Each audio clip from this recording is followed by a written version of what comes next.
Financial training is all very well, but it's not right for everyone or every situation. Look, if you have a blocked drain, what do? Do you bury yourself in a load of DIY books to learn how to sort it out for yourself, or do you call a plumber? Well, when it comes to finance, it's really no different. Just as you could learn plumbing, you could opt to learn accountancy. But is that something you really want to do? While it's probably no bad idea to know more about the numbers, finance might not be your thing. Well look, cooking isn't mine. It never has been, never will be. I'm not really interested in it.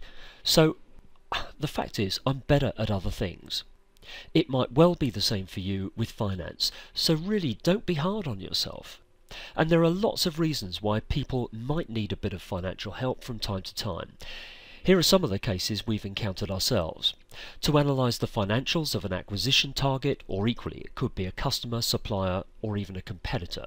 To provide some behind-the-scenes support for a new chief exec. To provide financial projections to give a client the insight they need to plan, or to satisfy a lender. Or to understand why there is less cash in the bank than expected. Or to plot a way through a full-blown cash flow crisis. From my experience of working with some really great people over the years, you might be able to identify with what seem to be three common wants. The first is certainty. You want to know that if you do X, then Y will happen. Why is it in finance that everything is prefaced by so many damned caveats? Look, we all know finance isn't a perfect science, but neither is it molecular biology, for goodness sake. Second, expertise. You are putting your future to a greater or lesser extent in someone else's hands. Can this person do what they say they can do? These days, few seem to live up to their billing. And third, results. You want a tangible outcome of some sort. It might be simply business survival, or to get the bank off your back, maybe to hit a certain profit target, or just some accurate cash flow forecasts. Perhaps it might be a personal thing, a new job, or even a promotion. Whatever it is for you, it's easy to lose sight of what needs to be achieved.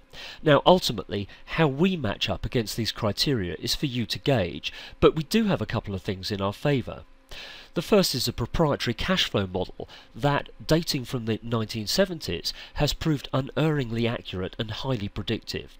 It takes us to the very heart of how and why an organisation is able to, or indeed struggles to, generate cash. At different times it's helped uncover bookkeeping errors and even fraud. And in the midst of cash flow crises, it's helped us resolve pressures where others could not. If not certainty, it has, where relevant, provided much needed clarity and foresight to both clients and lenders alike. Also, we know that few accountants can actually do what we do, and vice versa, I guess. When I qualified as an accountant, if I'm honest, it simply highlighted how little I really knew. Let me explain what I mean. I don't know if you're old enough to recall Sir John Harvey Jones in Troubleshooter. It was a TV show, the first business programme of its ilk. The year was 1980 and I was 14. He would look at, say, a balance sheet sat in the back of a car en route to a meeting and make instant sense of it. But at the end of a business and financial education totalling 8 years, that instant insight was definitely still eluding me, and frankly I felt cheated. By this time I'd done financial ratios and the other textbook stuff to death, so it was clear to me that the answer lay elsewhere. So now, a qualified accountant, I set out on a quest for real financial understanding, and I got lucky. I rang up the author of a book I'd bought and first read immediately after seeing Troubleshooter all those years ago, and I have to say it really was one hell of a book. I got to understudy this author's work and techniques. You might describe it as some kind of modern-day apprenticeship in finance. And during this time I got to see exactly how and why, in financial terms, a business worked or indeed didn't. Underpinned by a faultless logic, I'd at last found what I sought for so many years. Now sadly the author died in 2011, but to this day the inherent simplicity of his approach is borne out in everything we do, and it's an approach that has never let us down. So while I'm no self-proclaimed expert or guru, I've done more than most to try to ensure that I know what I'm doing. And we've achieved some great outcomes for people over the years.